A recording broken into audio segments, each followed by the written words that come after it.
Hello बच्चों, तो आज हम लोग करने वाले हैं डिस्टिंग्विश बिटवीन। ठीक है, मैंने कुछ इंपॉर्टेंट डिस्टिंग्विश निकाला है आप लोगों के लिए, और मैं ये बता रहा हूँ कि आप लोगों को करना क्या क्या है इसके अंदर। ठीक है, थोड़ा टाइम दीजिए इसके ऊपर और मैं फटाफट ख़त्म कर दूंगा। ये वीडियो 10-15 मिनट से ज़्यादा होने वाली नहीं है। मैंने इसमें सिर्फ और सिर्फ आपके सारे इंपॉर्टेंट डिस्टिंग्विश क्या किए हुए हैं, कवर किए हुए हैं। ठीक है, ये बहुत ही मेजर इंपॉर्टेंट डिस्टिंग्विश है आप लोग का, जो आपके बोर्ड एग्जाम में आप लोग को ये दिखता ही दिखता है। ये है ना, काफ़ी इंपॉर्टेंट है और काफ़ी क्या बोलेंगे इसको, काफ़ी इंपॉर्टेंट है और प्लस ये एग्ज़ाम में पॉइंट ऑफ व्यू से काफ़ी इंपॉर्टेंट है। और ये दिखेगा आप लोग को, और ये कहीं ऐसा नहीं कि आपको ये छूट जाएगा। ये हर साल लगातार ये आता ही आता है। पहला सा पॉइंट जो है वो मीनिंग है। मीनिंग आप समझ दो वहाँ पे कि एक कंज्यूमर डिस्प्यूट रिड्यूसल फोरम है जो एक डिस्ट्रिक्ट लेवल पर है। ये भी एक फोरम है जो स्टेट कमीशन है जो स्टेट लेवल पर है ना। और ये भी एक कंज्यूमर डिस्प्यूट है जो नेशनल लेवल पर है, वो उसको नेशनल कमीशन कहते हैं। मीनिंग तो आपको पढ़ना ही पढ़ना है किसी भी कंडीशन में, है ना। नेक्स्ट पॉइंट क्या देखो, a person who is sitting और रिटायर्ड टू बी क्वालिफाइड जज। इसका जो प्रेसिडेंट जो बनेगा वो क्या है, वो अभी है या वो रिटायर हो चुका है। कौन सा, वो डिस्ट्रिक्ट जज। ठीक, सेकंड वाला क्या है, वो भी ऐसी है यहाँ पे कि वो रिटायर ये हाई कोर्ट का जज होगा जो स्टेट गवर्नमेंट अपॉइंट करेगी स्टेट कमीशन के लिए। अब ये क्या होगा, सुप्रीम कोर्ट के लेवल का कोई इंसान होगा, है ना। सेंट्रल गवर्नमेंट क्या करेगी, उसको अपॉइंट करेगी नेशनल कमीशन के लिए। बहुत सिंपल सा है ये, ठीक है, ज़रा सोचने वाली बात नहीं है इसके अंदर। क्लियर।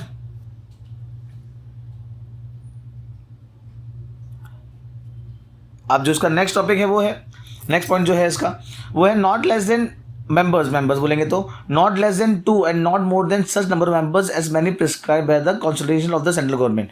तो यहाँ पे नॉट लेस देन 2, अगर आपको भूलने हो रहा है तो आप लिखो यहाँ पे कि 2 से कम तो नहीं रहेंगे इसके अंदर, है ना।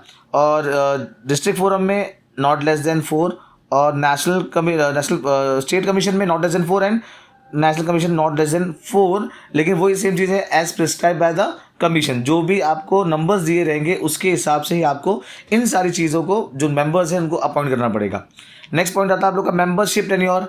अब यहाँ पे एक सिंपल सा टाइम है, यहाँ पे आप समझ लो सबका टाइम जो होता है वो 5 साल का ही होता है, बट यहाँ पे जो एज का जो डिफरेंस है वो आप समझ लो, है ना। जो डिस्ट्रिक्ट फोरम है वो 65 ईयर्स का जो एज होता है गैप वो होता है, एंड स्टेट कमीशन में वो होता है 67 ईयर का होता है, और नेशनल कमीशन में होता है वो अप टू 70 ईयर्स, यानी 70 साल तक का कोई इंसान वहाँ पे है तो वो काम कर सकता है। नेक्स्ट टॉपिक है एरिया कवर्ड। एरिया कवर्ड ये एक डिस्ट्रिक्ट कवर करता है, ये एक स्टेट कवर करता है, और ये पूरी की पूरी कंट्री कवर करता है। तो इस चीज़ पे हम लोग को क्या करना है, थोड़ा फोकस करना, ध्यान देना है। डरने का नहीं, ये इंपॉर्टेंट है और ये आसानी से हो भी जाता है। ठीक है, अभी को अब यहाँ पे आता है मॉनिटरी ज्यूरिडिक्शन, यानी आपके कितने रुपए तक का केस यहाँ पर हैंडल हो सकता है या वो उसको मैनेज किया जा सकता है। मॉनिटरी ज्यूरिडिक्शन में यहाँ पे आता है कि लेस देन 1 करोड़, यानी नॉट एक्सीड 1 करोड़, यानी 1 करोड़ से कम, 1 करोड़ से जो कम अमाउंट रहेगा वो सब यहाँ पर होने वाला है ना। और फिर जो नेशनल कमीशन है वहाँ पे more than 1 crore but less than 10 crore, यानी 1 करोड़ से ज़्यादा और 10 करोड़ से कम, ये इसके अंदर किसके अंदर आता है, ये स्टेट कमीशन के अंदर आता है।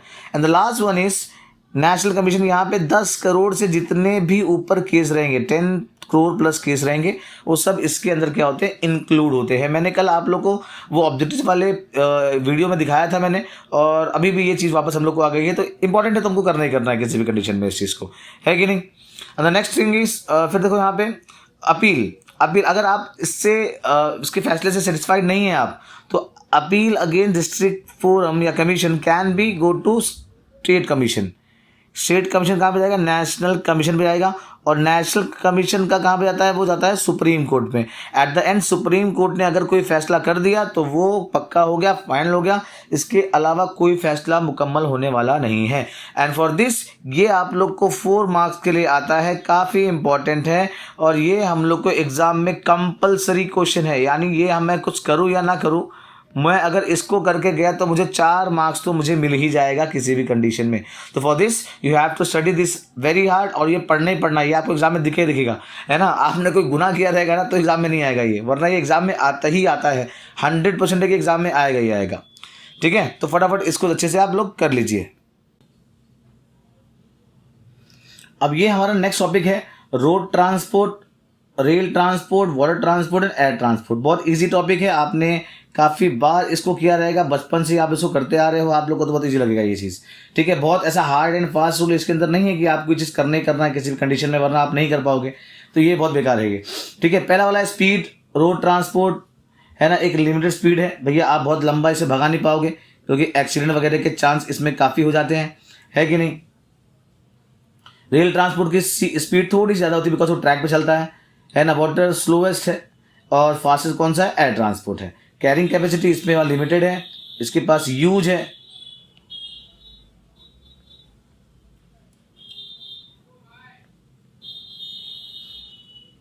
और वाटर ट्रांसपोर्ट तो सबसे ज़्यादा इसके पास में है, और एयर ट्रांसपोर्ट के पास में एक लिमिटेड कैपेसिटी बिकॉज वो हवा में उड़ता है और उसके अंदर क्या होता है, पेट्रोल वगैरह यूज़ होता है, तो ज़्यादा उसमें लिमिटेशंस बहुत ज़्यादा हैं। कॉस्ट, तो ये बनाने के लिए हम लोग को एक लिमिटेड कैपिटल लगता है, करने के लिए हम लोग लगता है, इसमें अच्छा खासा पैसा जाता है इसके अंदर। वाटरवेज में कोई पैसा नहीं जाता है, और एयर ट्रांसपोर्ट में भी अपने को पूरा का पूरा कंस्ट्रक्शन करना पड़ता है ना, और हम लोग को क्या एरिया बनाना पड़ता है उधर पे, तो यहाँ पे खर्चा काफ़ी ज़्यादा होता है।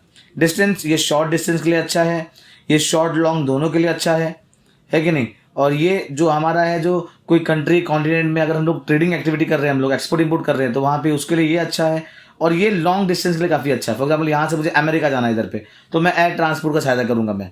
ठीक है, फिर नेक्स्ट वाला है चार्जेस, है ना। इसका जो चार्ज होता है वो फिक्स नहीं है because due to some like differences, ये कभी क्या बोलते हैं प्राइस बढ़ गया फ्यूल का तो चेंज होते रहता है।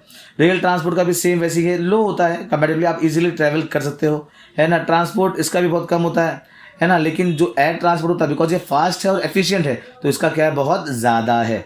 ठीक है,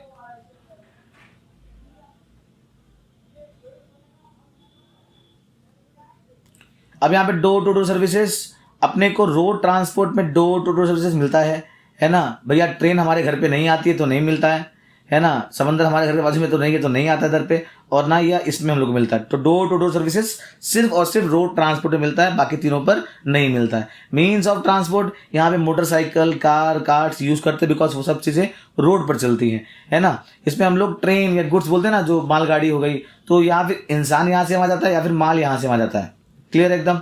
फिर यहाँ पे बड़ी बड़ी बोट, शिप्स, टैंकर, लाइनर, है ना, क्रूज, ये सब यहाँ से वहाँ क्या होती है, मूव होती हैं। और यहाँ पे फटाफट जो बोल देंगे तो मूव करने वाली एयरक्राफ्ट हो गया, हेलीकॉप्टर हो गया, जेट्स हो गया, या बोइंग की बहुत बड़ी जो प्लेन वगैरह हो गई, तो वो सब चीज़ क्या होती है, वहाँ पे ट्रैवल करती हैं, वो सब यहाँ से वहाँ क्या करती हैं, मूव करती हैं। तो ये एक मेजरली मीन्स ऑफ ट्रांसपोर्ट है जो ऑलमोस्ट हर कोई इंसान क्या करता है, इसको यूज़ करता है ना। द 8th पॉइंट इसका देखो क्या पे इधर पे आया है कि it is suitable for transport of relatively smaller quantities in short distance. जो भी स्मॉल है, फॉर एग्जाम्पल जैसे होता है ना आप लोग का बिस्किट यहाँ से वहाँ मूव कर रहा है, या साबुन हो गया, या कोई चेयर वगैरह हो गई, बॉटल वगैरह हो गई, है कि नहीं, छोटे मोटे फर्नीचर का आइटम हो गया, तो वो रोड से आता है ना।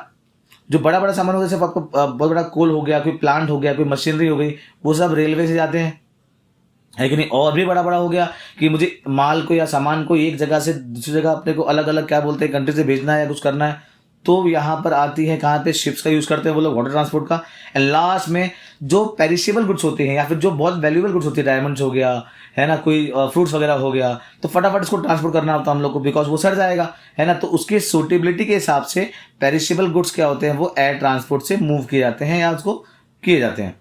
नाइन सेफ्टी, इसमें लिमिटेड सेफ्टी है बिकॉज हवा, पानी और धूप से आपका सामान खराब होता है। सेम चीज़ इसके अंदर भी है कि बड़े बड़े इसको कंटेनर में रखते हैं, लेकिन पानी इसके अंदर भी आता है कि नहीं। वाटर ट्रांसपोर्ट में चीज़ों को अच्छे से पैक किया जाता है बिकॉज पानी में अगर कोई चीज़ जाएगी तो वो खराब हो जाएगी, इसलिए उसकी पैकिंग क्या होती है, थोड़ी स्पेशल होती है। And the last one is goods are safe as they are specially package. अगर अपनी चीज़ों को महंगे तरीके से भेज रहा है तो जाहिर सी बात है उसके ऊपर खर्चा कर करके वो अपने गुड्स को अच्छे से और सेफली क्या करेगा, पैक कराएगा, है ना। तो थोड़ा सा ये मामला इसमें अच्छा नहीं है, क्या बोलते हैं, रोड में अच्छा नहीं है और रेलवे में अच्छा नहीं है। एक्सीडेंट, यहाँ पे बहुत ज़्यादा चांस है एक्सीडेंट होने के, रोड खराब होते हैं, और हमारे इंडिया जैसे कंट्री में तो रोड बेशुमार खतरनाक एकदम, आदमी जाए जिंदा तो मर के वापस आए, है ना। तो यहाँ पे कैसा है कि ये चीज़ें हैं, तो रोड यहाँ पे कंडीशन, तो एक्सीडेंट के चांस ज़्यादा है ना। रेलवे में अभी तो बहुत सारे एक्सीडेंट वगैरह होते हैं, लेकिन बहुत कम चांस यहाँ पे होता है बिकॉज सिग्नल होता है, ट्रैक होता है ना, तो थोड़ी दिक्कत यहाँ पे कम हो जाती है ना। इसके अंदर भी बहुत चांस होते हैं कम एक्सीडेंट होने के, और इसमें भी बहुत चांस होते हैं कम, बिकॉज कोई अगर मेंटेनेंस प्रॉब्लम आ गया है ना, या ऐसी कोई अनफोर्चुन इवेंट आ गया, तभी जाके यहाँ पे एक्सीडेंट वगैरह होते हैं। बाकी सबसे ज़्यादा जो रिस्क है वो किस में है, वो है अपना रोड ट्रांसपोर्ट में है, बाकी किसी और में रिस्क नहीं है। तो फटाफट इस वीडियो को भी आप देख लीजिए, है ना, और फटाफट इसी वीडियो के साथ में अपने दोस्तों को भी शेयर कर दीजिए। मैंने शॉर्ट में इन सब चीज़ों को क्या किया। नेक्स्ट टॉपिक है अपना life insurance, fire insurance and marine insurance, है ना। तो ये टॉपिक भी काफ़ी इम्पोर्टेंट है, हम लोग को इसको भी काफ़ी अच्छे तरीके से करना है। ठीक है, लाइफ इंश्योरेंस का ये उसका मीनिंग है, आप याद कर लो, मीनिंग याद कर लो, ये इसका तो बताने लायक बात है नहीं यहाँ पे, है कि नहीं। ये भैया आपके लाइफ से रिलेटेड है, ये आपकी कंपनी से रिलेटेड जहाँ पे आग लग जाएगी यहाँ, और ये अपने पानी के लिए, ठीक है, मरीन इंश्योरेंस के लिए, ट्रांसपोर्ट के लिए। पॉलिसी टेकन यहाँ पे आदमी खुद के लिए पॉलिसी लेता है, या अपनी लाइफ के लिए, या अपनी फैमिली के लिए, उनके लिए वो लिया करता है। फायर इंश्योरेंस लेते हैं बिजनेसमैन लोग, बिकॉज भैया उनको डर होता है कि भैया मेरे कंपनी के या मेरे माल वगैरह में, है ना, आग वग ना लग जाए, तो इसलिए वो लोग क्या करते हैं यहाँ पे उस चीज़ को ध्यान देते हैं। ठीक है, और ये यहाँ पे मरीन इंश्योरेंस की इसका बड़ा बड़ा एक्सपोर्ट इंपोर्ट वाला काम होता है। उसके माल या कंटेनर्स लगातार वहाँ पे क्या होते हैं, मूव होते हैं, जाते रहते हैं, तो उधर पे ये चीज़ यूज़ में आती है ना। सब्जेक्ट मैटर यहाँ पे है, यहाँ पे लाइफ की बात हो रही है, यहाँ पे हम लोग कोई प्रोडक्ट या कोई गुड्स या कोई असेट या कोई प्रॉपर्टी की बात हो रही है, किससे, जलने से, है ना। मरीन में भी सेम चीज़, यहाँ पे आपका गुड्स, आपका शिप, आपका कार्गो या आपका फ्रेट जो आपका जा रहा है, बड़ा बड़ा कंटेनर में माल जा रहा है, वो उस चीज़ की खाली यहाँ पर उसकी सेफ्टी की या इसकी इंश्योरेंस की क्या होती है, बात होती है। नेक्स्ट चीज़ यहाँ पे देखो, आपको इधर आ जाएगा इंश्योरेबल इंटरेस्ट, है ना। आप ये दिखाओ कि भैया आप जब कॉन्ट्रैक्ट में आ रहे हो तो आपको अपनी लाइफ के ऊपर चिंता है, आप उसके ऊपर काम कर रहे हो, है ना,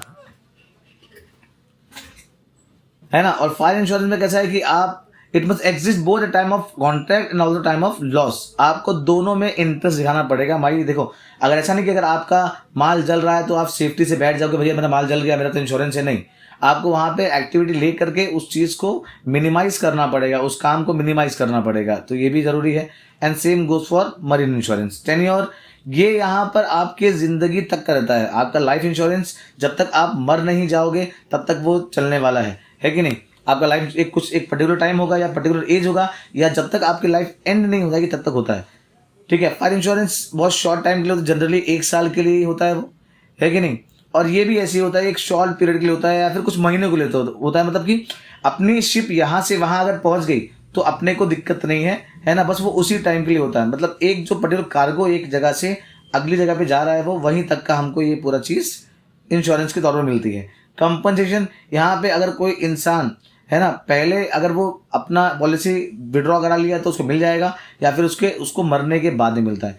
कंपनसेशन में यहाँ पे मिलता है अगर आपके जो पॉलिसी है वहाँ पे आग लगी है तो, और यहाँ पर ऐसा कोई इवेंट है ना, जहाँ पे सेम चीज़ वापस कि अगर आपका माल डूब गया या कोई नेचुरल कैलेमिटी आ गई, बाढ़ आ गया, सुनामी आ गया, है ना, और आपका नुकसान हो गया, तो वो चीज़ वहाँ पर भी मैटर करने वाली है। नीचे कुछ पॉइंट और भी हैं, इधर पे काफ़ी इंपॉर्टेंट पॉइंट है ये, मैं आप लोगों को जरा और भी समझाता हूँ उसको डीपली। प्रिंसिपल ऑफ इंडिमनिटी, इंडिमनिटी एक ऐसा प्रिंसिपल है जो कि सिर्फ और सिर्फ जो सिर्फ और सिर्फ लाइफ इंश्योरेंस पे एप्लीकेबल नहीं है, बिकॉज हम लोग मरे हुए इंसान को जिंदा नहीं कर पाएंगे। ये यहाँ पे फाइनेंशियल लॉस है उसको पे किया जा सकता है, और यहाँ पे भी फाइनेंशियल लॉस पे किया जा सकता है। लेकिन लाइफ इंश्योरेंस आदमी मर गया तो वो उसकी पॉलिसी या उसकी ज़िंदगी वापस नहीं आ पाएगी, है कि नहीं। तो यहाँ पे नंबर पॉलिसीज, यहाँ पे आप एज मैनी एज पॉलिसी, आप जितना लाइफ इंश्योरेंस, फलाना इंश्योरेंस, वाइफ का, बच्चे का, मेरा, घर का, फैमिली का, मम्मी पापा का, सबका ले सकते हैं इधर पे। यहाँ पे आप एक ही लेना पड़ेगा आपको, आप अलग अलग पॉलिसी नहीं ले सकते हो आप पर्टिकुलर चीज़ के लिए, बिकॉज ये शॉर्ट टाइम के लिए और ये लॉन्ग टाइम के लिए। बेनिफिशियरी कौन है इधर पे, अगर जो इंसान जिंदा है अगर वो, तो उसको वहाँ पे वो मिल जाएगा, या उसके कोई बेनिफिशियरी हैं, या फिर जो फॉर एग्जांपल उसके हस्बैंड है या वाइफ है या पेरेंट्स है, ग्रैंड पेरेंट्स है, उनको मिलने वाला है। यहाँ पे कौन है, जिसने अपनी प्रॉपर्टी को इंश्योर्ड कराया था, जिसने इंश्योरेंस लिया था उसको मिलेगा, और जिसने इंश्योरेंस लिया था उसको मिलेगा। सिंपल सी बात है। सरेंडर ऑफ पॉलिसी, है ना, अगर आपने क्या बोलते हैं लाइक फॉर एग्जांपल कि अगर आप पे नहीं कर पा रहे हो, लाइफ इंश्योरेंस में आप पैसा नहीं दे पा रहे हो, आपके बिजनेस में कुछ लफड़ा हो गया है, आप नहीं चल पा रहा बराबर से काम वगैरह, तो आप यहाँ पे उसको छोड़ सकते हो भैया कि नहीं भाई हम नहीं कर पाऊंगा अभी मैं, है ना, आप उसको सरेंडर कर दिए, विड्रॉ कर लिए पैसे इधर पे। लेकिन यहाँ पे आप नहीं, आपने पॉलिसी एक बार ले लिया तो जितना भी दिया हुआ टाइम है वो आपका उतने टाइम तक चलेगा ही चलेगा, उसमें आप चीज़ों को विड्रॉ नहीं करा सकते हैं। Is that clear? तो ये भी एक तरह का डिस्टिंग्विश है, काफी इंपॉर्टेंट है एग्जाम पॉइंट ऑफ व्यू से। और मुझे ये लगता है कि ये डिस्टिंग्विश इस बार पूछेगा, बिकॉज ये पिछले 2 साल में नहीं पूछा है आप लोग को, तो इस बार इसके आने के मेरे हिसाब से 100% चांसेस हैं, है कि नहीं। बट मैं भी इंसान हूं, गलती मुझसे भी हो सकती है, मैं बस खाली चांस बोल रहा हूं, मैं पक्का नहीं बोल रहा बिल्कुल भी, बिकॉज ये 2 साल से नहीं पूछा है इसीलिए। ठीक है, थैंक्स अ लॉट। आप फटाफट अपनी पढ़ाई को वापस से शुरू कर दीजिए। तो चलो हम शुरू करते हैं अपना नेक्स्ट डिस्टिंग्विश। ये है करंट अकाउंट, ये है अपना current account, savings account and fix deposit account.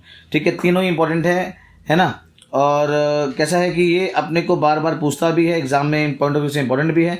तो चलो थोड़ा सा ध्यान देते हैं हम लोग इसके ऊपर कि इसमें होता क्या क्या है ना। करंट अकाउंट कौन बनाता है भैया? ये जो बनाता है बिजनेसमैन लोग बनाते हैं अपने मेजर ट्रांजेक्शन करने के लिए, है ना, ये बनाते हैं बिजनेसमैन लोग। ठीक,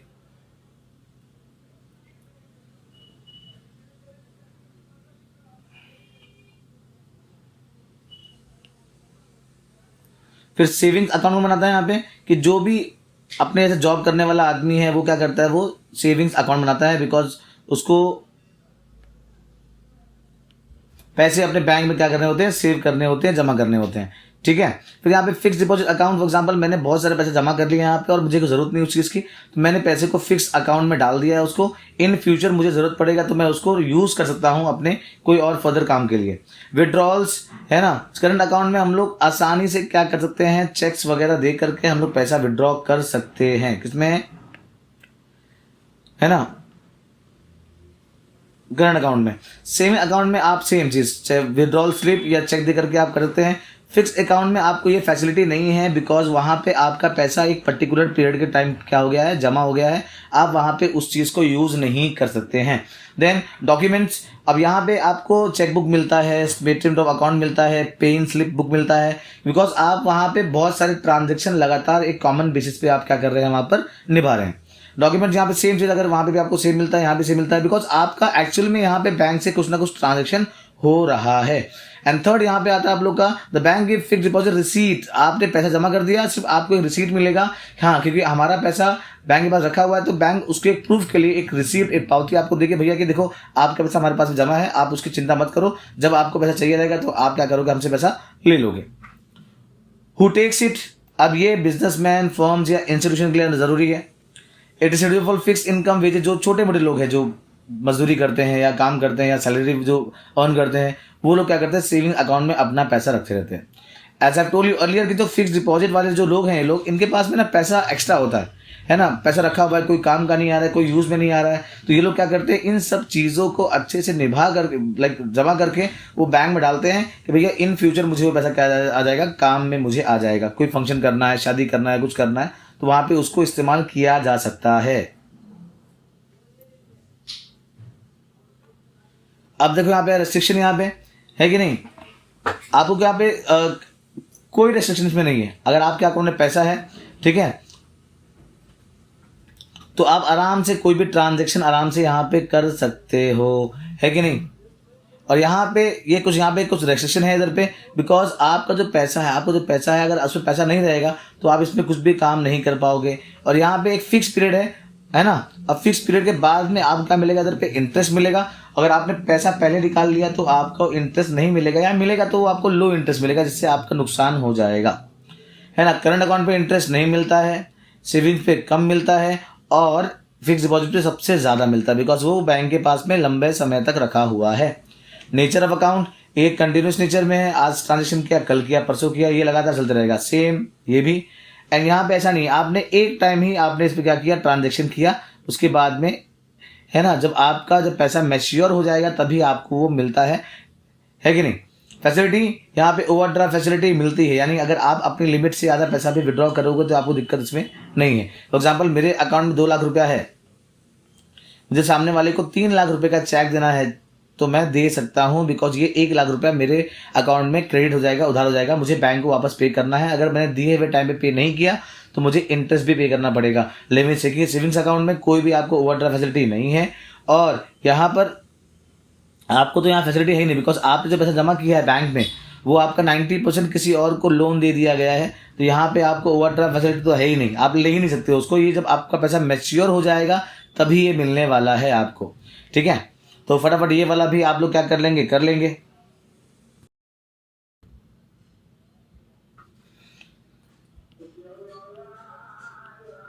तो ये हमारा नेक्स्ट टॉपिक है ई बिजनेस, ट्रेडिशनल बिजनेस। ये भी पिछले 2 साल से नहीं पूछा है, मुझे लग रहा है कि काफ़ी इंपॉर्टेंट है, पढ़ लीजिए इसको भी। यहाँ पे सिंपल सी बात है, ई बिजनेस जो आज के टाइम पे लोग बिजनेस करते हैं, मॉडर्न बिजनेस, वो ट्रेडिशनल बिजनेस जो पुराना बिजनेस, किराने वाला, दुकान वाला, ये है। फॉर्मेशन इसका काफ़ी ईजी है, इसका थोड़ा कॉम्प्लिकेटेड है, इसमें कुछ करना नहीं पड़ता बिकॉज इंटरनेट के जरिए से आपका सारा काम इसमें हो जाता है। Setting up cost, it takes very nominal cost है इसका यूज कैपिटल लगता है इसके अंदर। रिस्क इन्वॉल्व, इसमें कोई क्या बोलते रिस्क नहीं है ना, बिकॉज आप सामने लोग आते नहीं हो, आपका किसी ने कुछ खा के नहीं बैठा है, लेकिन इसमें रिस्क बहुत ज़्यादा होता है, इसमें रिस्क बहुत कम होता है ना। स्कोप ऑफ बिजनेस, ये अपने पूरे एंटायर वर्ल्ड में रखता है। यहाँ पे इसका जो स्कोप है वो क्या है, बड़ा है। इसका स्कोप क्या है, लिमिटेड है, ये बहुत कम लिमिटेड जगह पे ही अपने काम को कर सकता है ना। कस्टमर इंटरेक्शन, यहाँ पे फेस टू फेस इंटरेक्शन नहीं है, यहाँ पर फेस टू फेस इंटरेक्शन है। फिजिकल इंस्पेक्शन है ना, यहाँ पे फिजिकल इंस्पेक्शन नहीं कि आदमी देखो पहले आता है तो कुछ लोगों को सामान छू करके देख करके यूज़ करना पसंद होता है, लेकिन यहाँ पे वो चीज़ पॉसिबल नहीं है, लेकिन यहाँ पे पॉसिबल है। रिसोर्स फोकस है ना, जैसा आपका डिमांड रहेगा, जैसे आप मांग करोगे वैसे आपको ये मिलता जाएगा। यहाँ पे ऐसा कुछ भी नहीं है, यहाँ पे माल लगातार आते रहता है और जब आपका सप्लाई होगा तब वो माल क्या होगा, लगातार चले जाएगा। एंड डिलीवरी ऑफ टाइम, ये यहाँ पे डिलीवरी के लिए यहाँ पे लगता है टाइम, यहाँ पे दुकान पे गए फटाफट सामान लिए और ले आए।